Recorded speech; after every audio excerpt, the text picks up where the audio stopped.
नमो app पर जो इस कार्यक्रम से जुड़े हैं, मुझे देख रहे हैं, सुन रहे हैं, सबको मेरा प्रणाम।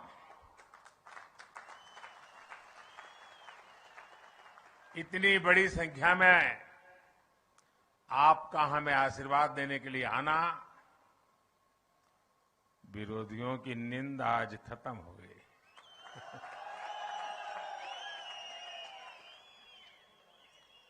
मैं रास्ते भर में जो उमंग और उत्साह देख रहा था, नौजवान जिस प्रकार से उछल उछल करके स्वागत कर रहे थे, बहुत ही यादगार पल थी। और मैं देख रहा हूं शायद 10 मंजिला सभा है।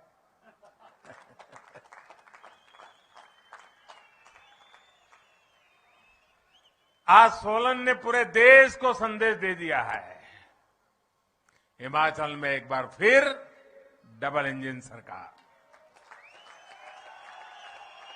हिमाचल में एक बार फिर भाजपा सरकार।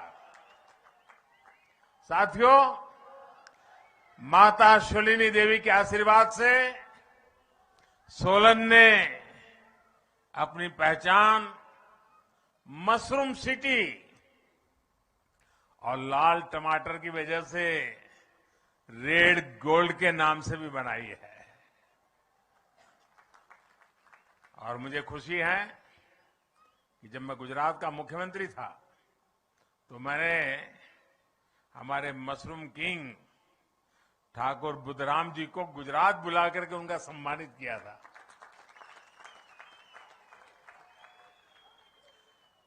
साथियों, यहां के रास्ते, यहां की दुकानें, यहां के लोग, हर कोई जब मैं यहां आया, सारी पुरानी बातें याद आना बहुत स्वाभाविक था। ये हमारे लखविंद्र राणा यहां बैठे हैं, हम दोनों इतना ट्रैवलिंग करते थे पहले। एक साथ बहुत दौरा होता था मेरा। लखविंद्र हमेशा मेरे साथ में रहा करता था। और ये सोलन मॉल रोड पर हमारे मनोहरलाल जी के चने,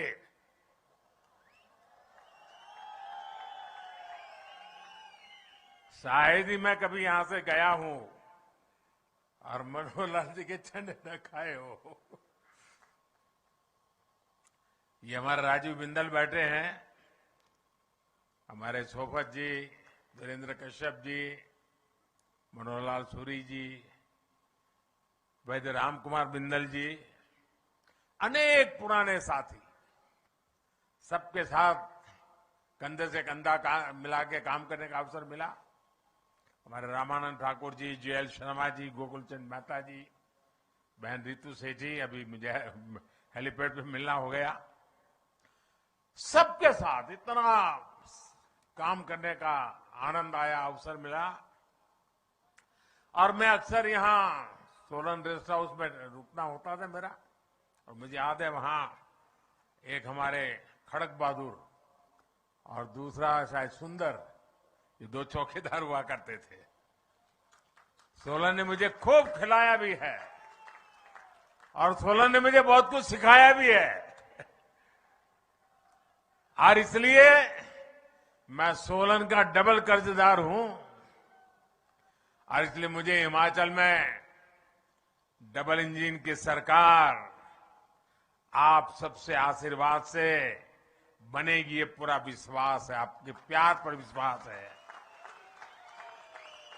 साथियों, हिमाचल में बिताए लंबे समय की जो स्मृतियां, वो आज भी मुझे हिमाचल की तरफ खींचती है। और ऐसा बहुत कम मिलता है कि कोई ऐसा प्रधानमंत्री हो जो एक राज्य को इतनी बारीकी से जानता हो। ये मेरा सौभाग्य है कि मैं हिमाचल के हर गली मोहल्ले को जानता हूं। और इसलिए आपने भी देखा है कि मैं देश में रहूं या विदेश में, हिमाचल के साथ मेरा जो लगाव बना रहता है, न हिमाचल मुझे छोड़ता है, न मैं हिमाचल छोड़ता हूं। आपको मालूम होगा, कुछ दिन पहले मैं इजराइल गया था। तो इजराइल में मैं हिमाचली टोपी पहन करके कार्यक्रम में गया तो लंबे अरसे तक चर्चा चली, कहां इजरायल, और ये मोदी जी हिमाचल में की टोपी पहन करके इजरायल में घूम रहे हैं। अभी कुछ महीने पहले जब मेरी नेपाल के प्रधानमंत्री जी से मुलाकात हुई तो मैंने उन्हें कांगड़ा की राधा कृष्ण की पेंटिंग उपहार के तौर पर दी थी। और दादा ऐसा ही नहीं है कि मैं ही हिमाचली वस्तुओं का उपहार सबको देता हूं, हिमाचल के लोग भी तो मुझे इतने सारे उपहार देते हैं। अब जैसे 2-3 सप्ताह पहले जब मैं केदारनाथ जी में था, दिवाली के एक दिन पहले, तो जो चोला डोरा मैंने पहना था, वो चोला डोरा मुझे हिमाचल की एक बहन ने भेंट किया था। और तब मैंने उनसे कहा था कि मैं किसी ठंडे कार्यक्रम में, ठंडी होगी जहां जाना होगा, मैं जरूर आपका एक जो गिफ्ट मुझे दिए मैं जरूर पहनूंगा। और मैंने पहना केदारनाथ में। देखिए हिमाचल के लोगों का स्नेह अमूल्य है। इस ऋण को भी कभी मैं चुका नहीं सकता जी। मैं बार बार कोशिश करता रहूंगा, लेकिन हिमाचल का विकास करके, हिमाचल के लोगों का जीवन आसान बनाकर मैं अपना ये दायित्व निभाने के लिए हर पल तैयार हूं। साथियों, हिमाचल को आज जिसकी सबसे ज्यादा जरूरत है वो है राज्य को स्थायित्व देने वाली भाजपा सरकार। भारत ने 80 के दशक के बाद से 3 दशक तक 30 साल हमारे बर्बाद हो गए। आपने देखा होगा दिल्ली में अस्थिरता रही, सरकारें आती थी जाती थी, आती थी जाती थी, बार बार चुनाव होते थे, हजारों करोड़ रुपए का बर्बादी होती थी, न नीतियों में स्थिरता, सारा माहौल बिगड़ चुका था। इतना बड़ा देश, कई बार चुनाव हुए, देश का हजारों करोड़ रुपए का व्यय हो गया भाइयों। अगर यही स्थिति बनी रही, इस अस्थिरता के समय देश नीति के मामले में, निर्णयों के मामले में, विकास के मामले में पिछड़ गया और दुनिया भारत की तरफ से उदासीन हो गई। फिर देश के लोगों ने तय किया कि जब तक दिल्ली में स्थिर सरकार नहीं आती है, मजबूत सरकार नहीं आती है, भारत का भाग्य नहीं बदलेगा।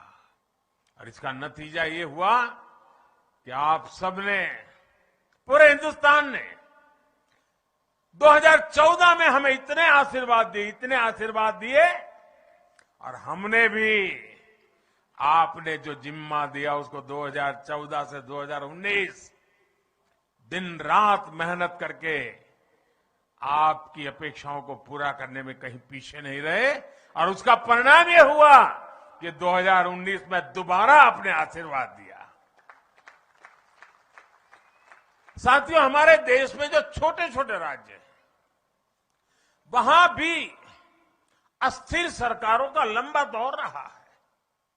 छोटे राज्यों ने इसका बहुत नुकसान उठाया है।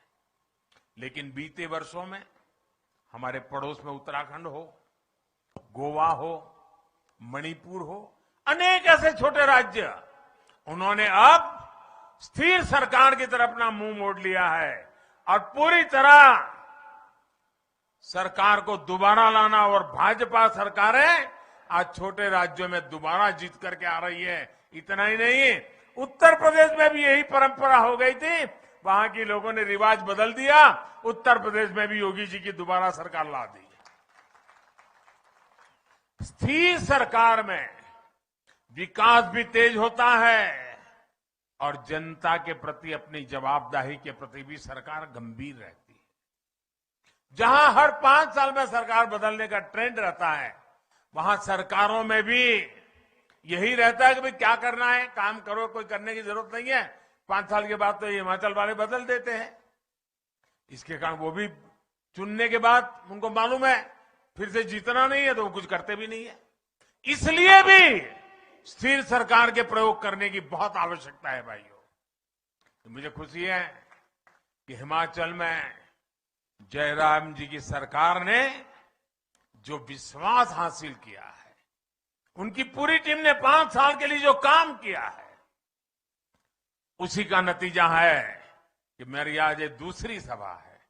इन दोनों सभाओं को कोई भी देख ले, बीजेपी की सरकार बनाना हिमाचल की जनता ने तय कर लिया है भाई।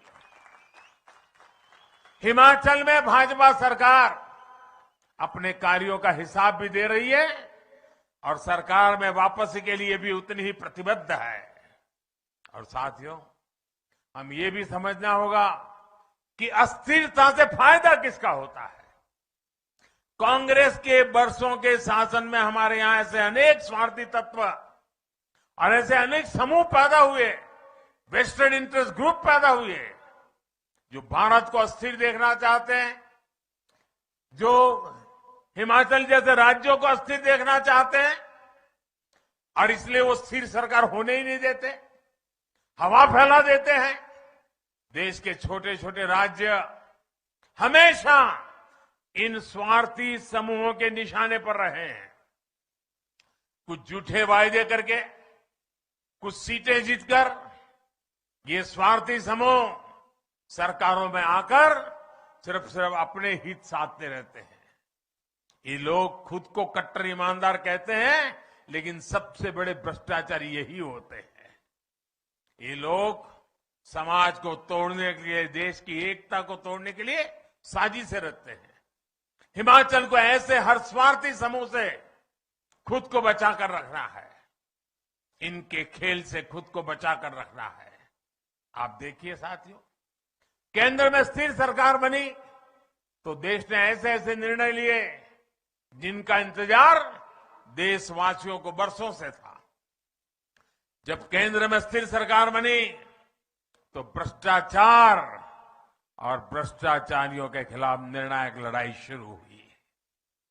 जब केंद्र में स्थिर सरकार बनी तो आतंकवाद, नक्सलवाद काबू में आए, नॉर्थ ईस्ट में शांति स्थापित हुई। इसलिए स्थिर सरकार 21वीं सदी के भारत की जरूरत है और उसमें बड़ी भूमिका देश के छोटे राज्य की भी है। साथियों, हिमाचल के लोग जानते हैं कि भाजपा किस तरह यहां के विकास के लिए गंभीरता से काम कर रही है। हम पहाड़ के लोगों की सुविधाएं बढ़ाने पर, रोजगार के अवसर बढ़ाने पर, यहां के औद्योगिक विकास पर, टूरिज्म बढ़ाने पर हम विशेष ध्यान दे रहे हैं। इसलिए नालागढ़ में मेडिकल डिवाइस पार्क और ऊना में बल्क ड्रग पार्क बनाए जा रहे हैं। हिमाचल में लगने वाले हर प्रोजेक्ट में 100 में से 90 रुपये आज केंद्र की भाजपा सरकार दे रही है भाइयों। Bharat pharmacy of the world अगर ये है तो इसमें हिमाचल की हिस्सेदारी कई गुना बढ़े, हम ये प्रयास कर रहे हैं। साथियों, बद्दी, बरोटीवाला, नालागढ़, परमाणु, चंबाघाट, इस पूरे औद्योगिक क्षेत्र को विस्तार देना डबल इंजन की सरकार की प्राथमिकता है। टूरिज्म उद्योग हो या फिर खेती से जुड़े उद्योग हो, इसके लिए आवश्यक आधुनिक इंफ्रास्ट्रक्चर पर अभूतपूर्व बल दिया जा रहा है। बिलासपुर में एम्स के बनने से इस क्षेत्र में मेडिकल टूरिज्म भी बहुत बल मिलने वाला है, बहुत ताकत आने वाली है। परमाणु, सोलन, कैथलीघाट, शिमला, इस बाईपास से यहां के पर्यटकों को सुविधा होने वाली है। पिंजौर, बद्दी, नालागढ़ 4 लेन का काम जब पूरा हो जाएगा तो औद्योगिक क्षेत्र को बेहतर कनेक्टिविटी मिलेगी। साथियों, सोलन से लेकर शिमला तक ये पूरा क्षेत्र वैसे भी शिक्षा और स्वास्थ्य के एक बड़े हब के रूप में विकसित हो रहा है। डबल इंजन सरकार इसी ताकत को बढ़ावा देगी ताकि हिमाचल आत्मनिर्भर बने, हिमाचल विकसित बने। भाइयों और बहनों, सोलन हो, शिमला हो, सिरमौर हो, ये फल और सब्जी की टोकरी कहे जाते हैं। यहां अधिकांश छोटे किसान हैं, छोटे बागवान हैं। कांग्रेस के लोग किसानों और बागवानों को लेकर बड़ी बड़ी बातें करते रहते हैं, लेकिन कांग्रेस का इतिहास हमेशा नागरिकों को धोखा देना, युवाओं को धोखा देना, बहन बेटियों को धोखा देना, वैसे ही किसानों को भी धोखा देना। कांग्रेस ने कभी देश के छोटे किसानों की परवाह नहीं की। जिस कर्ज माफी का कांग्रेस ने ढिंढोरा पीटा, उसमें भी कांग्रेस ने खेल कर दिया। उसका लाभ छोटे छोटे किसानों को बिल्कुल हुआ नहीं, नाम मात्र का भी नहीं हुआ। जबकि भाजपा सरकार छोटे किसानों की हर जरूरत को ध्यान में रखते हुए काम कर रही है। पीएम किसान सम्मान निधि के माध्यम से हिमाचल के किसानों के बैंक खातों में सीधे 2000 करोड़ रुपए ट्रांसफर किए। 2000 करोड़ रुपए इस छोटे से राज्य के अंदर, और इसका लाभ हिमाचल के 9 लाख से ज्यादा छोटे किसानों को हुआ है। 9 लाख किसानों के जेब में 2000 करोड़ रुपया पहुंचना यानी उनके जीवन में एक बहुत बड़ा बदलाव की ताकत लेके आता है।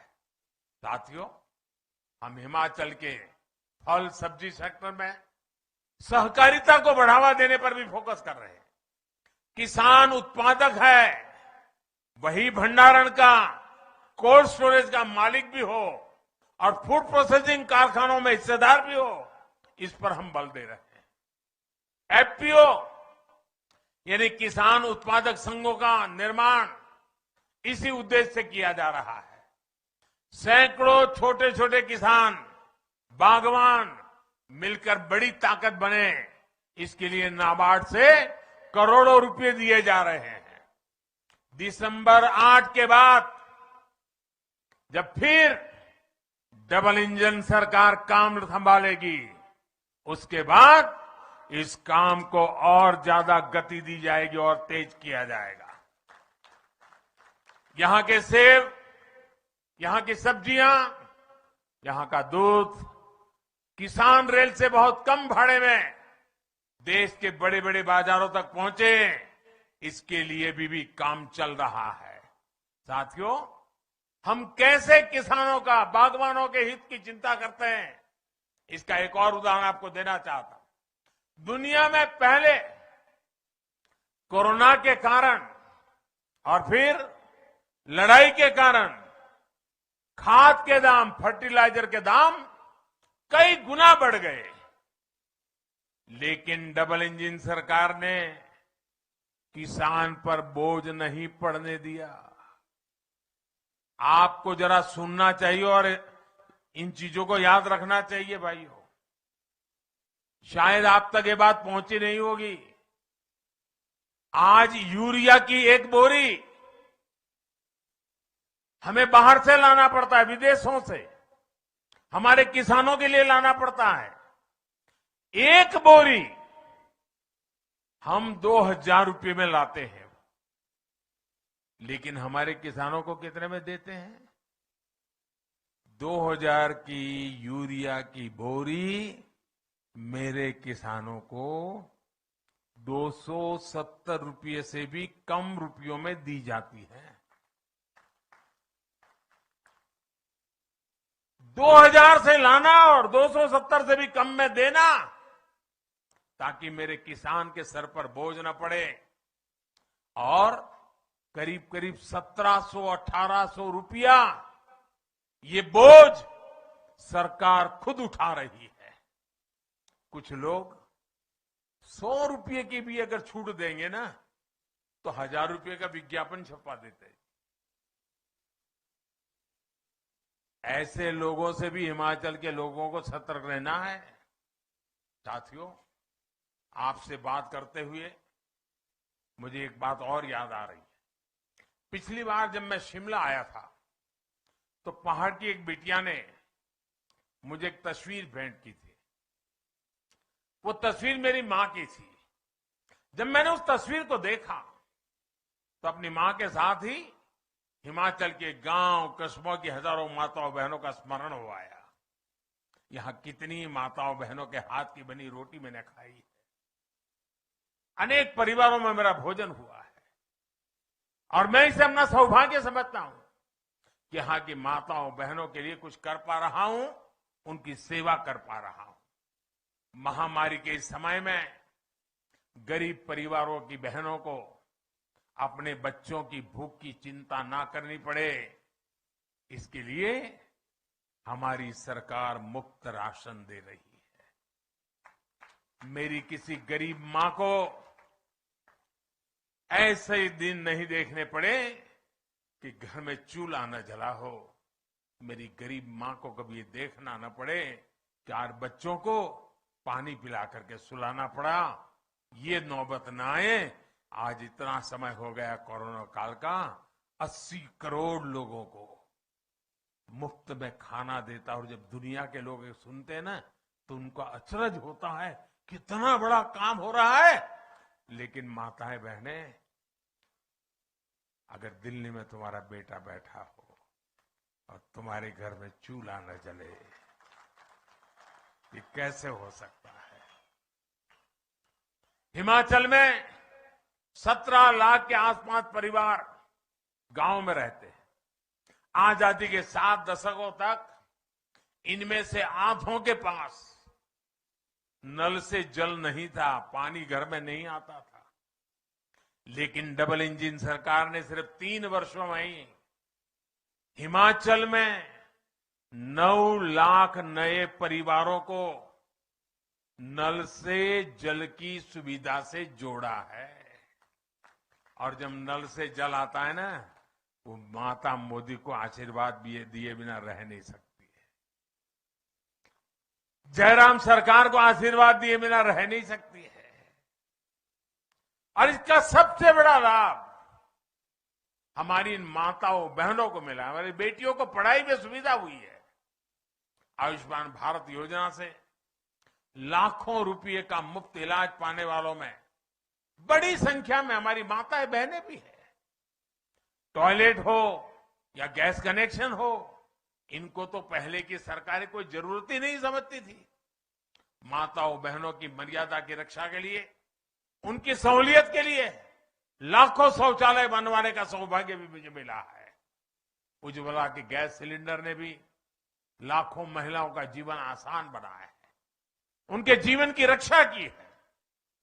भाई और बहनों, हिमाचल के लोग ये भली भांति जानते हैं कि काम भी भाजपा ने किया है, और अगर कोई चुनौतियां है तो उनका स्थायी समाधान भी भाजपा ही कर सकती है।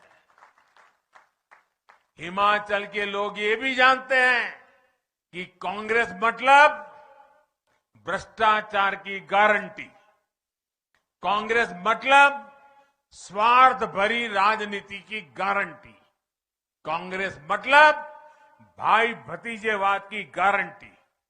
हिमाचल के लोगों को याद रखना है कि वही कांग्रेस है जिसके शासन में वृद्धावस्था पेंशन के लिए 80 साल का होना जरूरी था। ये भाजपा की जयराम जी की सरकार है, जिसने 80 के बाद मिलने से क्या मतलब था, उसे कम करके 60 साल की उम्र कर दी, ताकि 60 से ऊपर के सब लोगों को इसका लाभ मिले। भाजपा के इस फैसले से आज हिमाचल के लाखों नए साथियों को पेंशन मिल रही है। साथियों, भाजपा का काम भी पक्का है और इरादा भी पक्का है। वही कांग्रेस में अनिश्चितता है, अनिर्णय है, अराजकता है। कांग्रेस में इतने दल में फंसा हुआ है, गुटबाजों का दलदल, और दलदल कभी स्थिरता नहीं ला सकता। हिमाचल के लोगों को स्थिरता के लिए, स्थायित्व के लिए भारतीय जनता पार्टी को विजयी बनाने के लिए प्रार्थना कर रहा हूं। और याद रखिए, हमारा भारतीय जनता पार्टी का उम्मीदवार कौन है? आपको किसी को याद रखने की जरूरत नहीं है, सिर्फ कमल का फूल याद रखिए।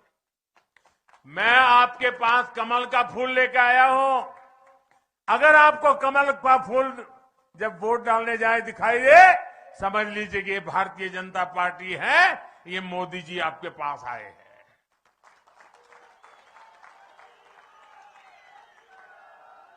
आपका एक एक कमल के फूल पर जो वोट पड़ेगा वो सीधा मोदी के खाते में आशीर्वाद के रूप में आएगा। गांव गांव घर घर जाकर के मैंने जो बातें बताई है, बताओगे आप लोग? जरा जोर से बोलो तो सुनाई देगा। घर घर जाओगे?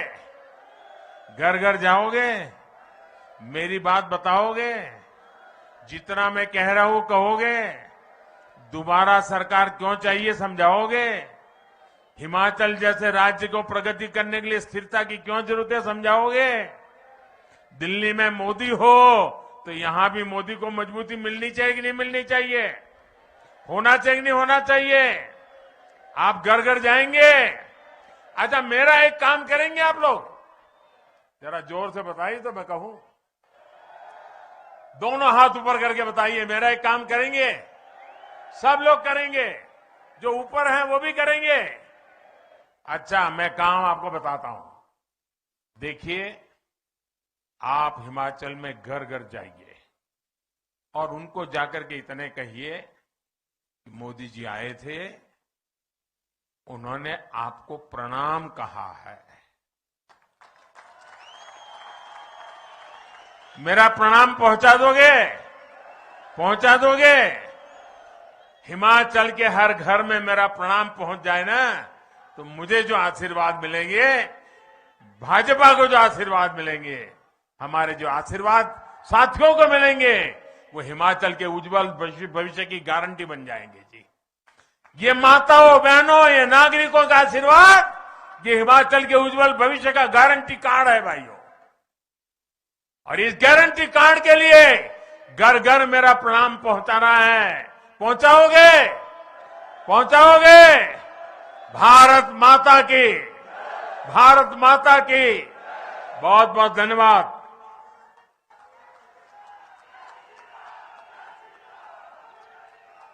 आपका बहुत बहुत आभार मान्यवर।